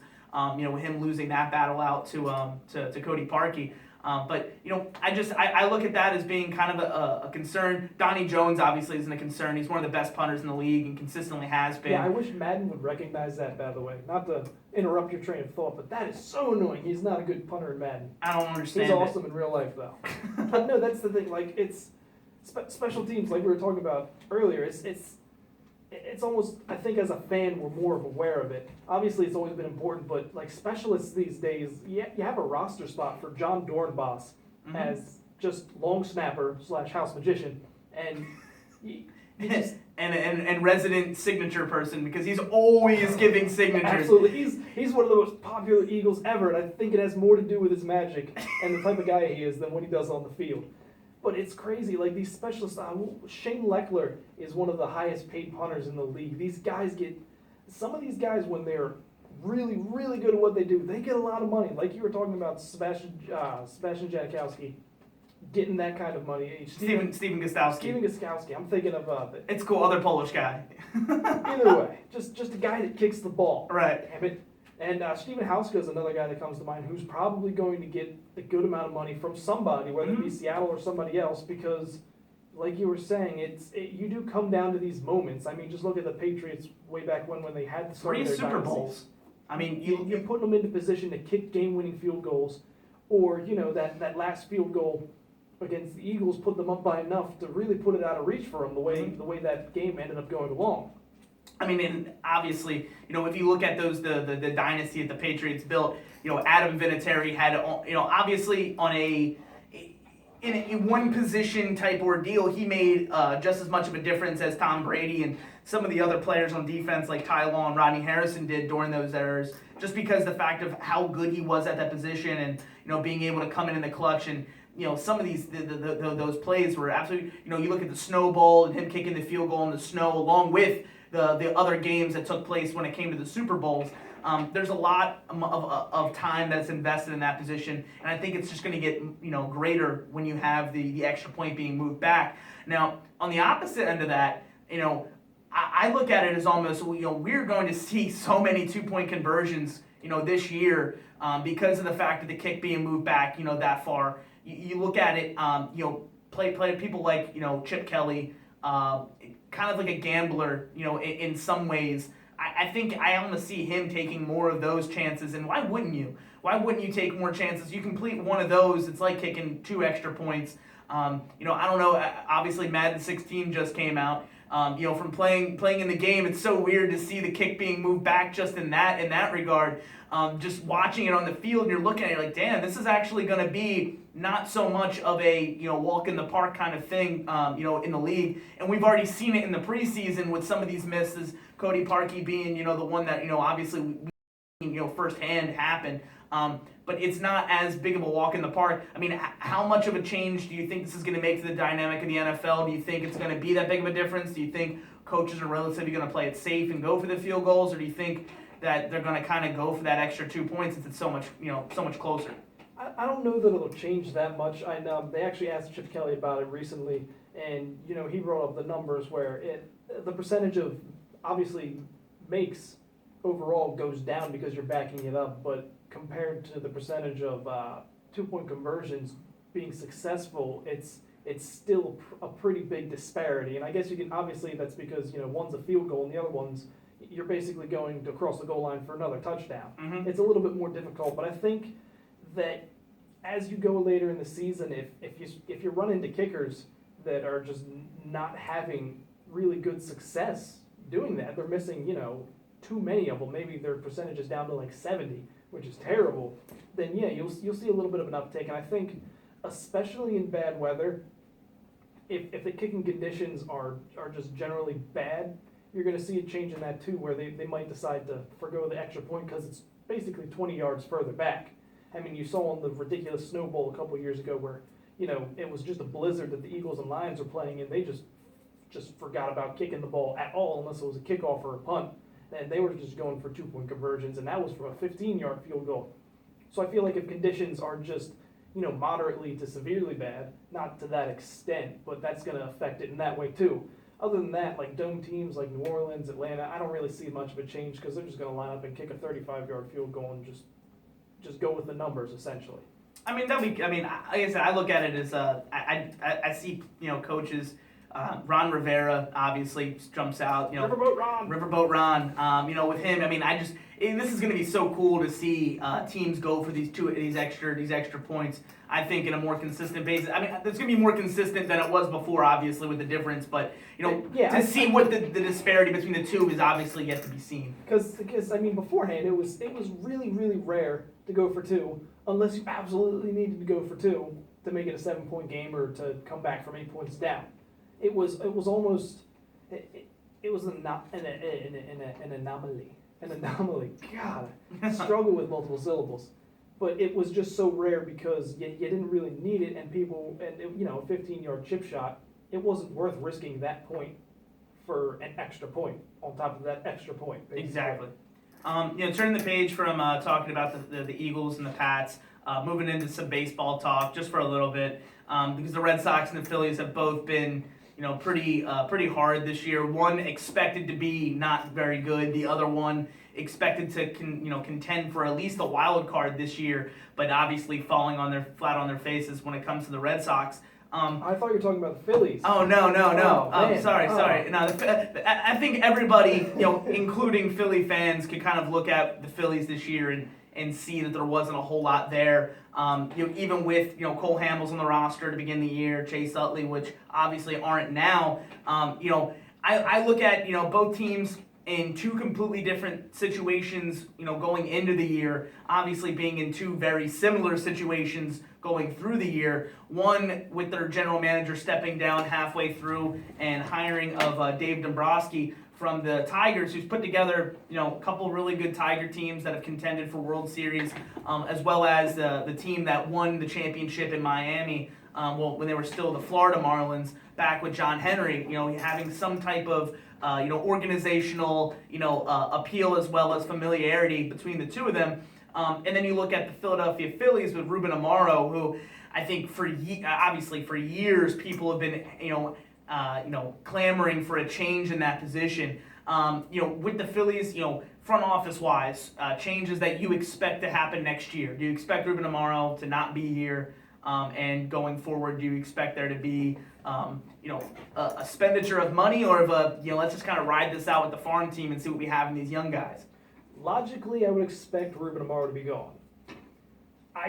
They're basically not showing anything, though. They won't say that he's going to be back. They won't say that he's not going to be back definitively. They're just kind of riding it out right now. And he's acting like a guy that knows he's going to be back. But, with that whole situation, who knows? Because I don't want to say it's unfair to pin it all on him, the way that it all happened.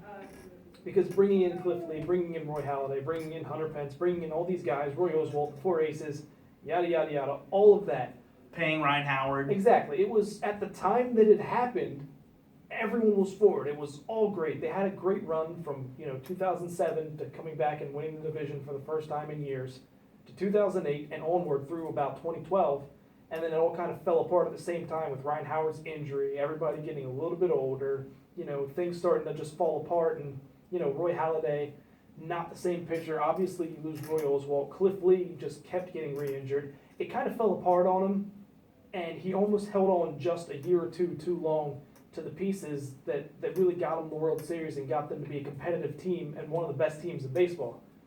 So I'm not sure what they're planning on doing with him, but it almost seems like all the signs look like he's going to be let go. As far as, money in the offseason, I heard a rumor the other day that they'll be attempting, if he gets the free agency, to gun for Zach Greinke and make a play for him and just throw tons of cash at him.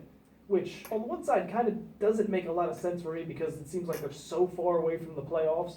They have some nice pieces. I mean, they still. And why would Zach Greinke want to leave a situation he's in now Exactly. for a situation like Philadelphia? Obviously, the Dodgers have had their struggles and they've been kind of wavering at times this season.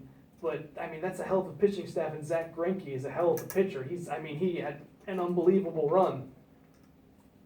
But just the thought of that is pretty cool. But like I was saying, I don't understand the dynamic of that with, you have a few pieces, you have Franco, you have Jonas Cespedes, who's seems like a decent second baseman right now. I mean, you still have shell of himself, Ryan Howard at first base. But, I mean, obviously you need guys to fill your pitching rotation. I'm not sure that Zach Greinke is going to want to come to a situation where you're building from the ground up, and I'm not sure why you would want to throw all that money at a guy who right now is in his prime. But, you're looking at maybe a couple of years down the road to when you're going to be contending. This Phillies team, especially after they made the trade with Cole Hamels and Chase Utley, some of the guys have stepped up. Aaron Nola has looked really good at times. He had that 8-inning shutout going just a couple games back, and they pulled him in the 9th inning because he reached his pitch count. They got a pretty decent-looking guy from the starting pitcher from the Cole Hamels trade from the Rangers. I can't remember his name right now. He got knocked around a little bit by the Mets. It's just, they've looked nice at times and they've strung wins together, but I mean, this team had, I think through the first 2 or 3 weeks out of the All-Star break, the best record in baseball, and I checked the standings and they were dead last still. And a good amount of games behind the next team. So that's the kind of team that you're looking at. They'll show promise and they'll show flashes right now, but overall they're not going to do a whole lot. Obviously, I think a lot of that has to do with the weakness of their starting rotation. I mean, your number one starter is a guy you drafted last spring.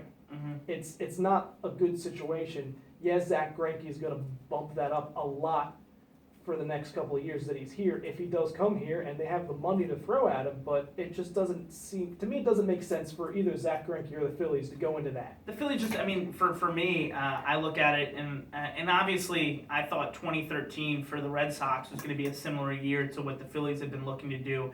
But they brought in, Xander Bogaerts up, they brought Jackie Bradley Jr. in, and it turned out that, the team did gel together over, situations that happened in Boston with the bombings and stuff like that, and they were able to turn that into a miraculous season and win the World Series. But besides that, going into that year, it was supposed to be all about the young guys and being able to get a look. And I think that that's obviously the most important thing for the Phillies right now is trot your young guys out there, trot the people out there that you need to get a better look at. They've already proved themselves enough in AAA that enough AAA at bats or pitch it. It's not going to make a big difference. You have to see if you have MLB talent on your roster. And like you said, I don't see them, best case scenario, 2 years out from really competing for a World Series again at this moment in time. Obviously, money changes a whole lot when it comes to free agency, and if you have the dough, you can throw it at whoever you want, and it all comes down to who's coming out, who's available, that kind of stuff. But it just, from failed situations in the past when it came to spending, I look at the Red Sox, when they signed, Carl Crawford and, Gonzalez, and they sent all of that to the Dodgers. They were able to rid their teams of these big contracts. Following year is when they win the World Series. This year, they did kind of the same thing they did that year. They signed Hanley Ramirez, a player who dogs it in the field, who doesn't constantly give it his best effort. Pablo Sandoval, who, obviously I'm not anybody to talk about keeping in peak physical condition when it comes to being an athlete, but, when you're talking about David Ortiz looking in better shape than another player on your team, there's a problem. He's flailing out there at third base. He doesn't look like somebody who's worth the money that they're spending on him, and that's what you get in free agency. You overpay for, I wouldn't say mediocre talent, because sometimes it is the players that you need. But the only way free agency really works is if you have a base of operations for your team now. Or else you go into a situation like the Eagles when in the Dream Team year, when they brought in so many big contracts from free agency. You have to get all those players to gel with your team, gel with your system, and work for a common goal. It's too much stuff to work for. Now, if they put in a lot of effort now, working with their younger players, the Aaron Nolas, the Francos, players like that, and they're able to bring them up, then in a couple of years when they look at free agency, bringing in another player who might pop up, like a Zach Greinke or somebody like that, would obviously make a lot more sense. But I think the biggest thing that happened with the Ruben Amaro era, it wasn't just the fact that he brought in bad contracts as much as he depleted the farm system in order to do so. And with that, now we're coming to an era in Phillies baseball where we're finally seeing some of these younger players come up through the system.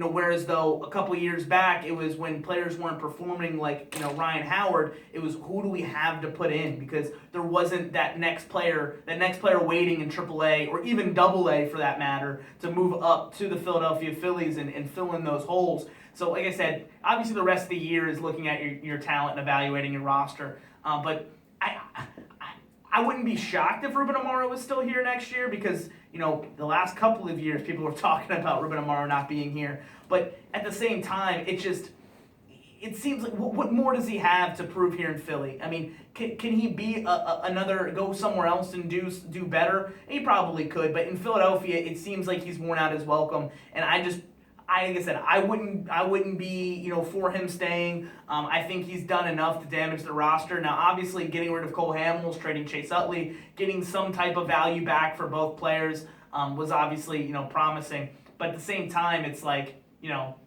where was this 3-4 years ago when you could have maxed out at the value? He just doesn't seem to have that forward-thinking mentality that you need as a GM in baseball. And it's been damaging to the product in the field, obviously, but the fan base, especially for so long in the 90s, being very, inadequate as a baseball team, to the 2000s, 2007 on, Philadelphia being, it was rocking at Citizens Bank Park. It was crazy. You couldn't walk past one person without a Phillies hat on or had something to say about, Shane Victorino or Hunter Pence or any of those players. It was all positive, and obviously in Philadelphia that turns sour quick when the product on the field doesn't reflect the fans' interest in the sport. But I think a lot of it does fall on Ruben Amaro's shoulders because, although he couldn't predict the Ryan Howard injury, he could have, traded some of these other pieces before they reached their, maybe we're not getting anything for them,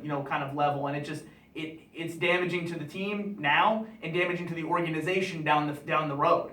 You gotta get some new talent. You gotta get some influx of prospects. I think just bringing Ruben Amaro back by itself as a PR move is just really bad because he's, GMs get a lot of flack for a lot of things, and when organizational moves don't work out, like trading Cliff Lee away and not getting anything that pans out for him, and signing Ryan Howard to that big contract, and then he starts to decline, gets hurt, and then is just not even close to what he was when he signed that contract, to Jimmy Rollins and Chase Utley being here, the whole injury sagas that Chase Utley's been through the past couple of years. Is he hurt? Is he not hurt? that all gets put on the GM for the most part. I mean, issues with the managers and the players. So all of this is being blamed on Ruben Amaro. They brought back Pat Gillick for, just organizational advice, basically, they said. And basically everything is going through, from the fans' eyes, him and I believe, I forget, it's not David Montgomery, it's another executive running, basically is the de facto GM in the fans' eyes. So if you bring back Ruben Amaro, everyone's just going to question that move, question how much power he actually has, on top of questioning every move that the Phillies make beyond that. It's gonna lead to a lack of trust, and with fan bases, and especially passionate fan bases in the bigger markets, a lot of your business with the fan base depends on trust, because if you're not putting out a good product and you have this guy who everyone essentially thinks is the reason for that bad product, you're not going to be able to generate, unless suddenly everything turns around really quickly. There's going to be no reason to go to the ballpark, essentially. And right now, what we have to rely on are the young players, Aaron Nola, Michael Franco, those kinds of things. And you're not going to get people excited about players that they bring in, not to the level that you could if you're bringing in if you still have this guy at the head of the organization that is basically the face of the downfall of the Phillies' golden era. Right. I look at, even with the Red Sox, they went through a couple different changes. Larry Lucchino steps down. Ben Cherington, even though Dave Dombrowski was, said that after he was brought in a baseball ops role, he was going to work with Ben to basically, kind of eventually take over the GM role or anything like that. But Ben was going to kind of help him. He ends up stepping down immediately, and a lot of stuff is put on the GMs when it might not be the GM's, fault for certain things. When you have, the ability to bring in a player of the name caliber of Pablo Sandoval or Hanley Ramirez, it's obviously something that maybe the fan base is pressuring for. The ownership group might be pressuring for because of the jersey sales and the gate and bringing in these faces of the franchise. But at the same time, it's like, certain things like Pablo Sandoval, for instance, the reason why he was in a Red Sox uniform this year is because the Giants weren't willing to pay him what it took to keep him in San Francisco. And you look at the Kung Fu Panda era and how great Pablo Sandoval was in the playoffs for many years for those San Francisco Giant teams, and the fact that they weren't willing to pay him that kind of money should kind of show you that he might not be worth it. And it seems like these overpayment for some of these players in free agency obviously is leading to the downfall of some of the GMs that are there, but it's these long-term investments that are happening, and it almost seems like teams like the Houston Astros, who are younger teams, they're not hiring big free agents, they're just working through their system. These GMs are getting years and years to be able to piece together their operation. It almost seems like, for a job security standpoint, it'd be better working in a smaller market like that, and basically working with, prospects and see what you have. I mean, even look at, with the Sixers and, their product on the field, on the court, nobody's going out there and really, asking, where the accountability with Brett Brown is, because Brett Brown's working with, AA players. He's working with direct. Exactly. He's working with nothing. So, by design. It's unfair to ask Brett Brown to put together a winning season when they're not giving them those kind of players. But over the last couple of years, the Sixers have at least been able to evaluate some type of talent level with some of their younger players. And hopefully going forward, the going out there and trying to get, another free agent, another piece of the puzzle is a better, kind of way of looking at things. It just seems, from the way of looking at it, from the way the Phillies have been handled, the way the Red Sox have been handled, obviously big markets, big fan bases, they're going to show up to the ballpark one way or another. They're going to be able to make some type of money off of it. But, obviously the ratings are down on TV. Not a lot of people are caring about the Phillies right now. People are more in tune watching preseason football and paying attention on CSN Sports on what's going on in Eagles training camp than they care about the product of real games that are going down for the Phillies. And the same thing goes for the Red Sox too. They're obviously the product on the field has a lot to do with it, but it's despairing because you see teams like Kansas City and Houston and Toronto and in markets that you just wouldn't expect to be good markets, and the teams that are on the field are playing at such a higher level. But the reason why is those teams were built the right way. I mean, you got so many good prospects that are coming up in all those organizations. I mean, the Tampa Bay Rays for many years with Joe Madden there, where it was just, oh, here comes another starting pitcher coming from the Rays organization. You know, they might not be able to re-sign him after he reaches free agency, but, you know, they were able to win with some of these teams, and you look at teams like the Phillies and their payroll and the Red Sox and their payroll, and it's like, what the hell is going on? I mean, it's incredible. I just think sometimes, you know, even though it might not be all of their fault, some kind of change in the organization, some kind of, you know, just fresh face might be all that needs to happen. But the Phillies definitely need to find something out because, you know, it doesn't look good now, you know, and the only thing they really have to really work off of is the recent prospects they've signed, because the fact that they traded away so many of them, you know, just years ago for some of these players that haven't panned out. I mean, the best comparison that I can make in a sense of just re-energizing everything is look at what the Flyers and the Paul Holmgren situation and how he was getting the same heat that Ruben Amaro was basically for, you know, ladening the team with all these terrible defensive contracts and Vinny Lecavalier's contract. So they didn't even fire him. They moved him up to president, basically, essentially out of the front office, and said, here's your new general manager, Ron Hextall, from the Stanley Cup champion LA Kings organization, where he was assistant general manager. And he's a former Flyer, and everybody loves him. And the team's the same, but suddenly the script kind of flipped from all of this negativity and just the Flyers are doing everything wrong organizationally in 1975, they're never going to get back anywhere, acting like it's 1975 with Ed Snyder and his vision, to, oh, well, Ron Hextall's coming in and he's going to be able to do things his way, and look at the way, you know, he's handling the young prospects, and look at the way they draft. I mean, Samuel Morgan gets drafted a couple of years ago. I think that was Paul Holmgren's last year as general manager. Trashed the pick. Same with Scott Lawton. Both of those picks were trashed, absolutely torn apart. And they're two of the best prospects coming up to the organization. Exactly. And now this year, it just basically every pick that Ron Hextall has made in the first couple of rounds, Ivan Provorov, the proper Russian pronunciation, and Travis Konechny, both in the first round this year, and people are just lauding them. They love them. They're all over Provorov. The guys, all the beat writers and the blog writers for Philadelphia love He was the Konechny. pick. Yeah, exactly. It's just so much love for everything that Ron Hextall does. They're marveling at the way he dumped Chris Pronger's contract off, traded away Kimo Timonen and Braden Coburn, and both of those trades were essentially maximized. You get a first-round pick from the Lightning. Kimo Timonen plays enough games in the Stanley Cup, actually wins the Cup with the Blackhawks.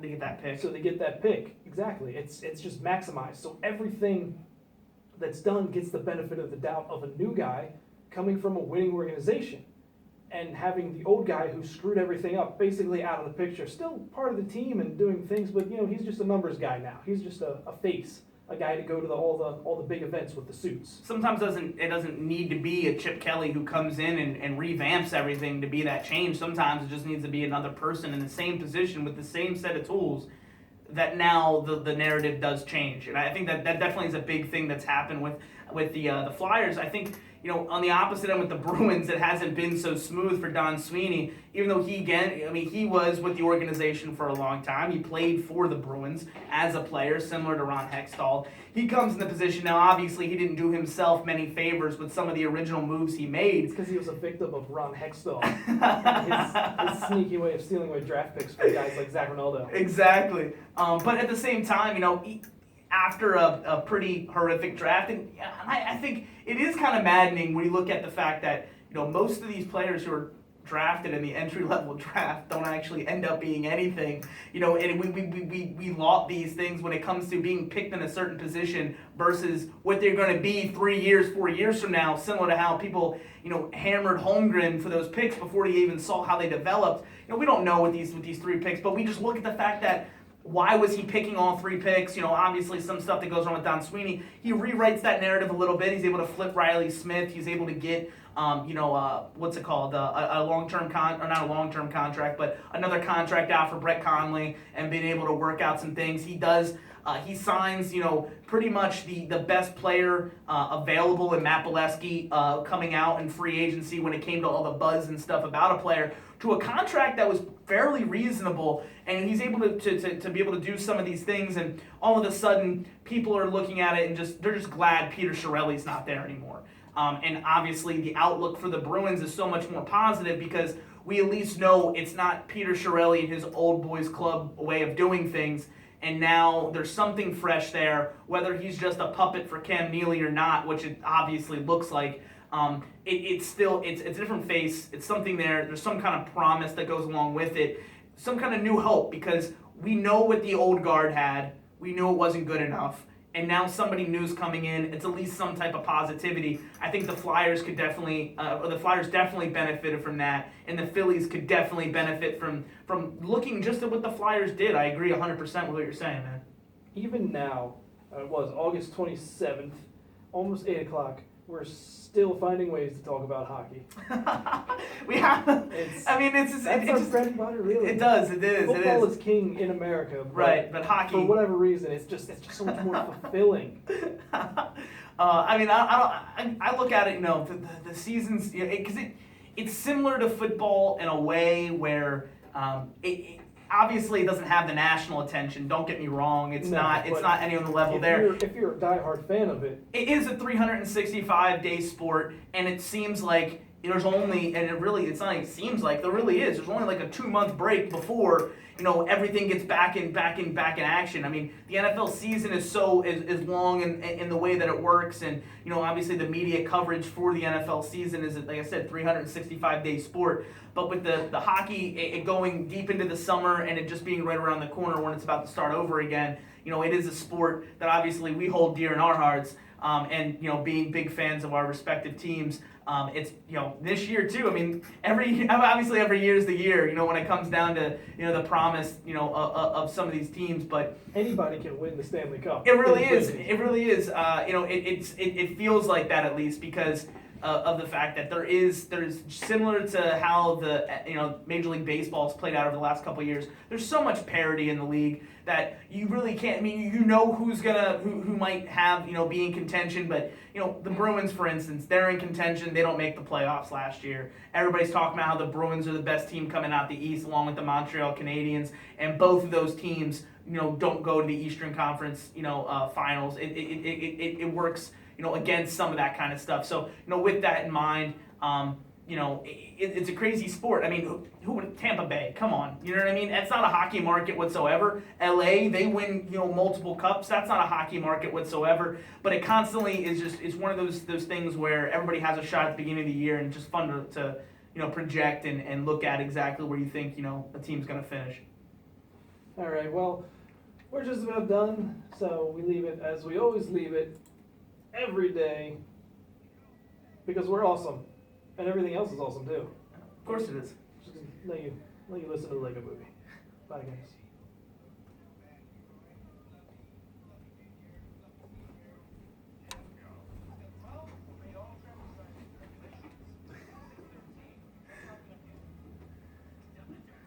Hurry up.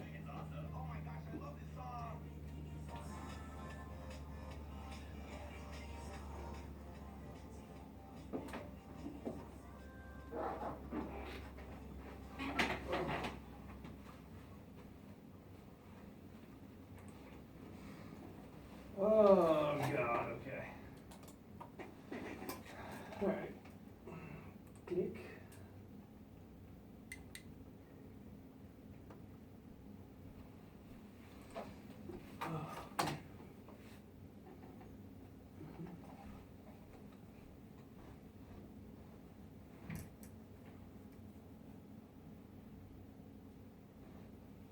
That's good.